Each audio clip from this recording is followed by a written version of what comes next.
আমার পটাটো টুইস্টারের রেসিপিটা তো তোমরা সবাই দেখেইছো, আগের ব্লগে আমি শেয়ার করেছিলাম। আর বাকি তো দেখো এখানেও এগুলো হয়েই গেছে।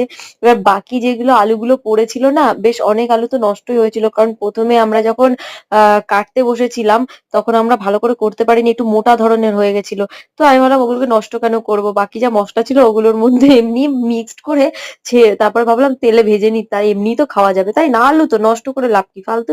তাই আমি এখন সেগুলোকেই ব্যবস্থা করতে বসেছি। তো সব কটার গায়ে আচ্ছা মতন যা মশলা পড়েছিল বাকি সব মশলা লাগিয়ে তাই তেলে ভাজছি। এগুলো অন্তত ঘুরতে ফিরতে এদিক ওদিক সেদিক করে খাওয়া তো হয়ে যাবে, তাই জন্যই ভাজছি। কিন্তু সত্যি বিশ্বাস করবে না, খেতে এত টেস্ট হয়েছিল।